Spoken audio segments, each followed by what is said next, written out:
विश्वानि देव सवितर्दुरितानि परासुव यद्भद्रं तन्न आसुव। ओम शांति शांति शांति। नमस्ते। केनोपनिषद के दूसरे भाग में आप सभी का स्वागत है। दूसरे मंत्र का हमने पिछली कड़ी में स्वाध्याय किया और पहले मंत्र में हमने देखा कि ऋषि से अपने गुरु से शिष्य पूछता है कि किसके द्वारा मन चलाया जा रहा है, किसके द्वारा वाणी बोल रही है, किसके द्वारा आंखें, ये कान देख और सुन रहे हैं, किसके द्वारा प्राण लिए जा रहे हैं, कौन इस रचना के पीछे रचयिता है, कौन कार्य कर रहा है। तो उसके उत्तर में गुरु ने अपने शिष्य से कहा कि जो कानों का कान है, जिसके द्वारा कान सुन रहा है, जो आंखों की आंख है, जिसके द्वारा आंख देख रही है, जो प्राणों का प्राण है, जिसके आधार पर हम ये प्राण कार्य कर रहे हैं, और जो मन का मन है, जो वाणी की वाणी है, उसको जान करके, ऐसा जान करके कि इस कार्य के पीछे कोई कारण है, इसको जान करके, इसको अनुभव करके, उसके सत्ता की, उस परम सत्ता का अनुभव करके, बोध करके जो आत्मा है वह मरने के पश्चात अमृतत्व को प्राप्त हो जाती है। फिर वह जन्म मरण के चक्कर से छूट जाती है, इस चक्र से उसकी मुक्ति हो जाती है। सबसे पहले तो जानकर उसका जीवन दिव्य हो जाता है, और जब यह शरीर क्षरण को प्राप्त होता है, मृत्यु को प्राप्त होता है, उसके बाद उसका दोबारा लौटना नहीं होता है शरीर में। प्रत्यास्माद लोकाद अमृता भवंती, इस लोक से ऊपर उठ के वो अमृत लोक को प्राप्त होता है, ज्ञान लोक को, ब्रह्म लोक को प्राप्त होता है। तो ऐसा हमने पिछले भाग में स्वाध्याय किया। अगला मंत्र, तीसरा मंत्र है। इससे एक प्रश्न आया, यह प्रश्न, एक शंका उठाई गई, श्रोत्रादि इंद्रियों के प्रसंग में घ्राण का ही ग्रहण करना युक्त है, प्राण का नहीं। इसमें प्रश्न ये आया कि क्या वह ये कैसा उत्तर दिया कि जो प्राणों का प्राण है, यह कैसा उत्तर दिया जो आंखों की आंख है। यानी प्रश्न के उत्तर में तो यह बतलाना चाहिए था कि इस प्रकार के गुणों वाला व्यक्ति श्रोत्रादि को प्रेरित करता है। उसमें यह कहना कि वह श्रोत्र का श्रोत्र है, यह ठीक उत्तर नहीं है। यानी कि प्रश्न उठाने वाले जो शिष्य है, शिष्य शंका करता है कि मैंने तो पूछा किसके द्वारा आंखें देख रही है, तो आपको बताना चाहिए था कि ऐसे ऐसे गुण हैं उस व्यक्ति के, उसके द्वारा आंखें काम कर रही हैं, और कान भी ऐसे ऐसे व्यक्ति के द्वारा सुनते हैं, और इस विधान के पीछे ऐसे ऐसे गुणों वाला कोई शक्तिमान, कोई व्यक्ति है। ऐसा उत्तर क्यों दिया कि जो कान का कान है, आंख का आंख है? ऐसे तो समझ में नहीं आएगा। तो यह उत्तर ठीक नहीं, ऐसा प्रश्न किया। गुरु ने समाधान किया कि नहीं, यह कोई दोष नहीं, जो मैंने उत्तर दिया उसमें कोई दोष नहीं, क्योंकि उस प्रेरक का और किसी प्रकार का कोई विशेष रूप नहीं जाना जा सकता। यानी जो रचनाकार है, जो सबको प्रेरित कर रहा है, प्रेरणा दे रहा है, उसका कोई स्वरूप नहीं है, उसका कोई आकार, उसका कोई गुण धर्म स्वभाव नहीं है, वह कोई व्यक्ति नहीं है जिसको जाना जा सकता है, जिसकी व्याख्या की जा सकती है। वह ऐसा कोई तत्व नहीं बैठा अंदर। जैसे दरांती से किसान काटता है घास को, तो घास किसके द्वारा काटी जा रही है? दरांती के द्वारा। तो कोई पूछे इस दरांती को कौन प्रेरित कर रहा है काटने के लिए? तो सीधा सा उत्तर होगा किसान प्रेरित कर रहा है, किसान चला रहा है दरांती को, क्योंकि किसान को व्यक्त किया जा सकता है। किसान का एक गुण है काटने का, किसानी का। तो जिसका गुण है, जिसका कोई स्वभाव है, जिसका कोई व्यक्तित्व है, उसको तो इस तरह बता सकते हैं कि दरांती को तो किसान चला रहा है। परंतु यदि पूछा जाए आंख को कौन चला रहा है, कान को कौन चला रहा है, प्राणों को, मन को, वाणी को कौन चला रहा है, और फिर बताना मुश्किल होगा कि ऐसे ऐसे गुणों का कोई व्यक्ति कर रहा है, क्योंकि वो कर ही नहीं रहा, कोई अव्यक्त कर रहा है, ब्रह्म कर रहा है। उसको व्यक्त इसी तरह किया जा सकता है कि जो कानों का कान है, जो आंखों की आंख है, जो वाणी की वाणी है, जो प्राणों का प्राण है। इसलिए इसमें कोई दोष नहीं, उस शक्ति का कोई विशेष रूप नहीं जिसको मैं व्यक्त कर सकूं, जिसको मैं दिखा सकूं। वो निर्विशेष रूप है, उसका कोई रूप नहीं। इसलिए आत्मा का अजेयत्व और अनिर्वचनीयत्व अगले मंत्र में कहा है। क्योंकि ब्रह्म श्रोत्रादि का भी श्रोत्री रूप है, इसलिए ब्रह्म कानों का भी कान है, आंखों की भी आंख है। इसलिए अगले तृतीय मंत्र में कहा है न तत्र चक्षुर गच्छति न वाग गच्छति, न वहां आंखें जा सकती हैं, न वहां कान जा सकते हैं। कान कहां जाएंगे? अपने विषयों में जाएंगे। आंखें कहां जा सकती हैं? अपने विषयों में, इन दृश्यों में जाएंगी। कान शब्दों में जाएंगे। कान अपने कान के पास नहीं जा सकते, आंखें अपने आंखों के पास नहीं जा सकती। इसलिए कहा न तत्र चक्षुर गच्छति न वाग गच्छति नो मनो न विद्मो न विजानिमो। न वहां आंख जा सकती है, न कोई उसे आंख देख सकती है, न वहां कान जा सकते हैं, न उसे कान सुन सकते हैं, और न वाणी उसको कह सकती है, क्योंकि वो तो वाणी की भी वाणी है। और कहा नो मनो, न मन उसका चिंतन कर सकते हैं। मन किसका चिंतन कर सकते हैं? अपने बाहर का। मन जिनको विषय बना सकता है, जिनका कोई रूप आकार है, जो अनुभव में आ सकते हैं, उनका मन चिंतन करता है। परंतु जिसका कोई रूप नहीं, जिसका कोई आकार नहीं, स्वरूप नहीं, जो मन को भी शक्ति दे रहा है, जो मन को भी जीवित किए हुए है, मन उसको कैसे सोचेगा? वो जाना नहीं जा सकता। न विद्मो न विजानिमो। अतः जिस प्रकार शिष्य को इस ब्रह्म का उपदेश करना चाहिए वह हम नहीं जानते, वह हमारी समझ में नहीं आता, वह विदित से अन्य है तथा अविदित से भी परे है। ऐसा हमने पूर्व पुरुषों से सुना है, जिन्होंने हमारे प्रति उसकी व्याख्या की है। न विद्मो न विजानिमो यथैतद अनुशिष्यास्तदन्यदेव तद विदितादथो अविदितादथि इति शुश्रुम पूर्वेशाम ये नस्तद विचचक्षिरे। गुरु ने साफ साफ कह दिया कि वहां नेत्रेंद्रिय, उस ब्रह्म तक नेत्रेंद्रिय नहीं जाती, उस ब्रह्म तक वाणी नहीं जाती, मन नहीं जाता। अतः जिस प्रकार शिष्य को इस ब्रह्म का उपदेश करना चाहिए वो हम नहीं जानते, वह हमारी समझ में नहीं आता। वह जानने वाले जो पदार्थ हैं विदित, उनसे भी अलग है, और जो जानने में नहीं आते अविदित, उनसे भी अलग है। ऐसा हमने पूर्व पुरुषों से सुना है, जिन्होंने हमारे प्रति उसका व्याख्यान किया था। इस गुरु शिष्य परंपरा से हमने ये जाना है कि उसको नहीं जाना जा सकता, वो विदित से भी ऊपर है, भिन्न है, और अविदित से भी भिन्न है। अव्याकृत तत्व है, अव्यक्त है, अग्राह्य है, अलक्षणीय है, निर्ग्राह्य तत्व है,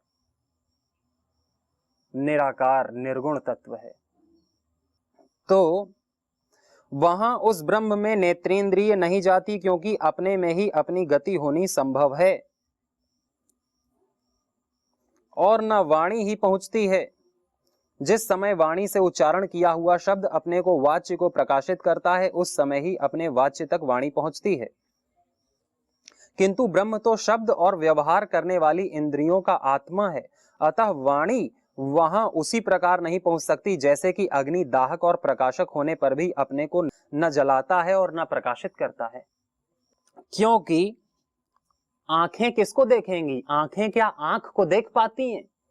आंखों को भले ही कैसे बड़ा सा खोल लो, क्या आंखें आंखों को देख पाएंगी? आंखें उसी को देख पाएंगी जिसमें आंखों की गति होती है। जैसे आंख मेरी गति कर रही है आप तक, तो आपको देख पा रही है। मेरे हाथ तक आंख गति कर रही है तो हाथ को देख पा रही है। आंखों की गति जहां जहां होगी वहां आंख देख पाएंगी। अब आंखों की गति आंख में तो हो नहीं रही, आंखें तो बाहर गति कर रही हैं, तो आंख स्वयं को कैसे देख पाएगी? और जो आंख की भी आंख है उसको देखना तो और असंभव है। आंखों को तो चलो पानी में दर्पण में देख सकते हैं, रिफ्लेक्शन के माध्यम से उसकी छाया देख सकते हैं, आंखों को तो नहीं देख सकते कभी भी। आंखों की छाया जो दर्पण में पड़ रही है उसको देख सकते हैं, पानी में देख सकते हैं, कांच में देख सकते हैं, परंतु आंखों की गति आंख में नहीं है और आंख के पीछे जो आंखों की आंख है वहां भी नहीं है।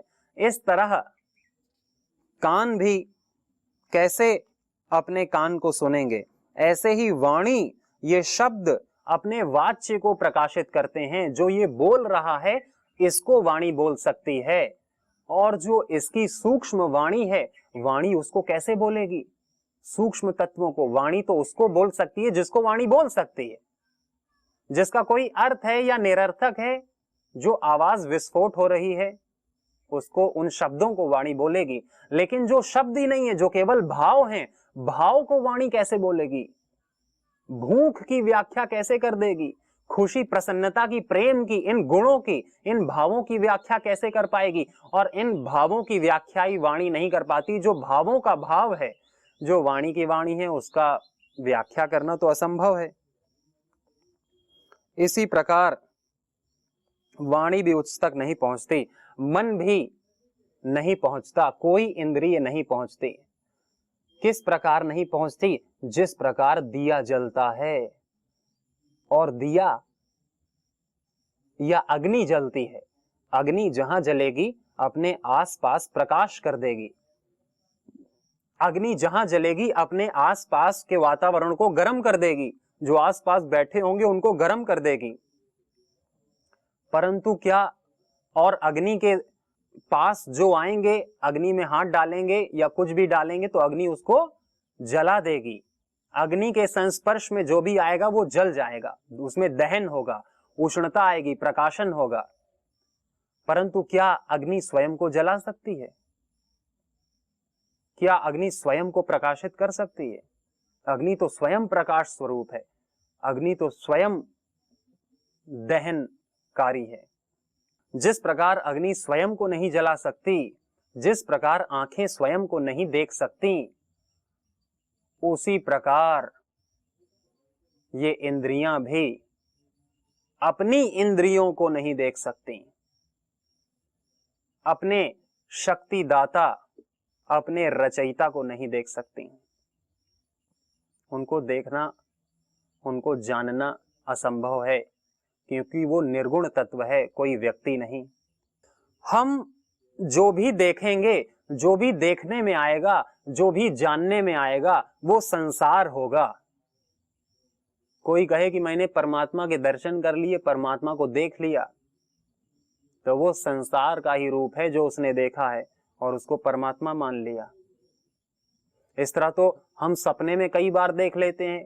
जो श्री कृष्ण को हम नाटक में देखते हैं, कई बार वो श्री कृष्ण हमारे सपने में आ जाते हैं और हम कहते हैं कि हमने परमात्मा का दर्शन किया, श्री कृष्ण साक्षात मेरे सपने में आए थे, जबकि वो इसी की इमेजिनेशन है, उसी का एक संकल्प है, विचार है, जिसने कि श्री कृष्ण का रूप धर लिया अंदर। इस तरह तो परमात्मा का दर्शन करना कितना आसान है, उसने सभी ने कर लिया है कभी न कभी। तो रामायण सभी ने देखी है, कभी ना कभी किसी किसी ने पढ़ी भी है, तो वो राम का चित्र वो स्वप्न में आ जाता है, परंतु वो स्वप्न है, मिथ्या है, वो बदल जाएगा।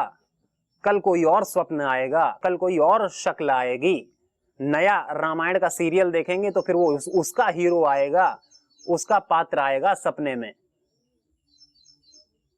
तो इस तरह परमात्मा का दर्शन तो बड़ा आसान हो जाता, परंतु जो हमको दिखता है वह संसार है, जो अनुभव में आता है वो संसार है।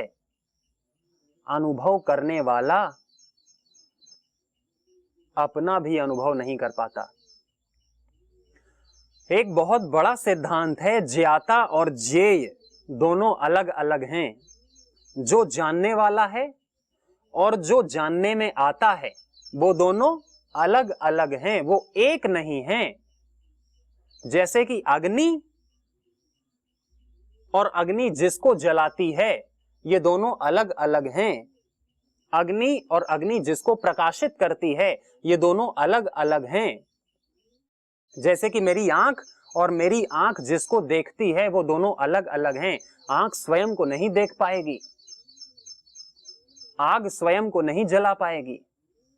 इसी तरह जानने वाला और जानने में जो आता है वो दोनों अलग अलग होते हैं सदा। जैसे कि आत्मा स्वयं को नहीं जान पाएगी, लेकिन दूसरों को जान पाएगी। जिसको आत्मा जानती है वो ज्ञेय है, जो जानने में आते हैं उसे ज्ञेय कहते हैं, और जो जानने वाला है वो आत्मा है। आत्मा और वस्तुओं में अंतर है, इसीलिए ज्ञाता और ज्ञान में अंतर है। आत्मा का अनुभव किया जा सकता है बोध करके कि मैं हूं। अपने होने का, अपनी सत्ता का भाव ही आत्मा पर विश्वास करा देता है कि है। इसको कहते हैं बोध। आत्मा को हम इस तरह नहीं जानेंगे जिस तरह हम अपने हाथ को जान रहे हैं। जिस तरह मैं अपने हाथ को देख रहा हूं, इसकी लकीरों को देख रहा हूं, इसको छू रहा हूं, इसका अनुभव कर रहा हूं, ये 5 उंगलियां हैं, ये हथेली है, ये इधर का काला है, इधर का गोरा है। इस तरह आत्मा जानने में नहीं आता। जिस तरह आंख आंख के जानने में नहीं आती, उस तरह आत्मा अपने को कैसे देखेगा? यदि आप अपने को देख लिया तो आत्मा दूसरा हो गया, आत्मा ज्ञेय बन गया, और ज्ञाता कोई दूसरा हो गया, जानने वाला। जानने वाला तो दूसरे को जानेगा, स्वयं का तो बोध करेगा कि मैं हूं। जानने के लिए थोड़ा गैप चाहिए, थोड़ा गैप चाहिए। जैसे कि मैं शीशे में, दर्पण में अपने को देखता हूं, और मैं जितना पास आता जाऊं, क्या मैं अपने आप को देख पाऊंगा? देखना मुश्किल हो जाएगा। और अगर मैं अपनी नाक को सटा लूं शीशे से, दर्पण से, इस तरह आंखों को सटा लूं, तो क्या मैं अपने आप को देख पाऊंगा? असंभव, मैं अपने आप को नहीं देख पाऊंगा, क्योंकि देखने वाले में और जो दिखता है उसमें थोड़ी दूरी चाहिए। यदि मैं पुस्तक को ऐसे पढ़ता हूं तो पढ़ लूंगा, और यदि और पास ले आता हूं, अपने आंखों से चिपका लेता हूं, तो क्या मैं पढ़ पाऊंगा? नहीं पढ़ पाऊंगा, अंतर खत्म हो जाएगा। और जितना अंतर बचेगा उतना दिखेगा कुछ काला सफेद सा, कुछ दिखेगा कुछ सफेद से पेज दिखेंगे, क्योंकि थोड़ा अंतर है। परंतु आत्मा में तो आत्मा तो आत्मा है, कोई दो चीज थोड़ी है कि जिसको जाना जाए और ये जानने वाला है। एक ही तत्व है। ये जानेगा किसको? जो इससे अलग है उसको जानेगा। परमात्मा इससे अलग नहीं है कि परमात्मा को जाना जा सके, परमात्मा को देखा जा सके। परमात्मा तो इस आत्मा की भी आत्मा है। यही है, साक्षात आत्मा ही परमात्मा है। हम सब परमात्मा के अंश हैं, चिदांश हैं। ईश्वर अंश जीव अविनाशी, चेतन अमल सहज सुख राशि। ममैवांशो जीव लोके जीव भूता सनातना, मनः षष्ठानि इंद्रियाणि प्रकृति स्थानि कर्षति। तुम सब मेरे ही अंश हो। ममैवांशो जीव लोके, जीव भूता सनातना, सनातन अंश हो तुम मेरे, सदा मेरे अंश रहोगे। तो हम जो हैं वो स्वयं को कैसे जानेंगे?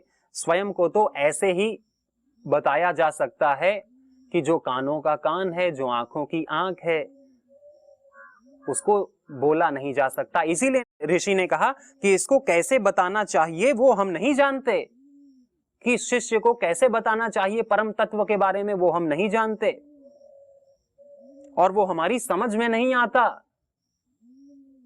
कि उसे कैसे बताया जाए। वो जो जान लिया है उससे भी अलग है और जो नहीं जाना गया है उससे भी अलग है। ऐसा हमने अपने गुरु शिष्य परंपरा से, महापुरुषों से सुना है, और जो सुना है वही हम आपको बता भी सकते हैं। तो क्या वह अज्ञात है? शिष्य फिर पूछा क्या वो अज्ञात है? तो ऋषि ने कहा, गुरु ने कहा, नहीं नहीं, वो अज्ञात नहीं है। जो अज्ञात है कभी ना कभी उसको जाना जा सकता है। जैसे कि मान लीजिए यूरेनियम है, कल तक मैं इसको नहीं जानता था, मेरे लिए ये अज्ञात था, और आज मैंने देख के जान लिया कि अच्छा ये तो कोई केमिकल है जो विस्फोट के काम आता है, ये यूरेनियम है। तो कल तक यह अज्ञात था, आज वैज्ञानिकों ने इसे जान लिया और उनकी मदद से हमने भी जान लिया। तो जो अज्ञात है कभी न कभी ज्ञात हो जाएगा, रिसर्च के माध्यम से, अनुसंधान के माध्यम से। परंतु परमात्मा, उसको तो कभी नहीं जाना जा सकता, क्योंकि वो तो हम स्वयं हैं, हमसे अलग कोई चीज नहीं जिसको हम जान लें। हाँ, उसका बोध हो सकता है कि मैं वही हूं, वही हर जगह है, वो सब में है, सब उसमें है, मैं उसी का अंश हूं, मैं वही हूं, वो मैं है, सब कुछ वही है, वही सब कुछ है।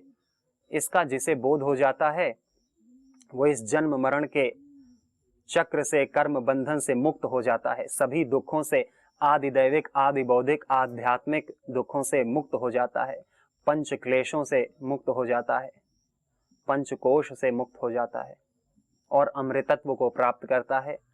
आगे की व्याख्या आगे की कड़ी में करेंगे। तब तक के लिए ओम शांति शांति शांति।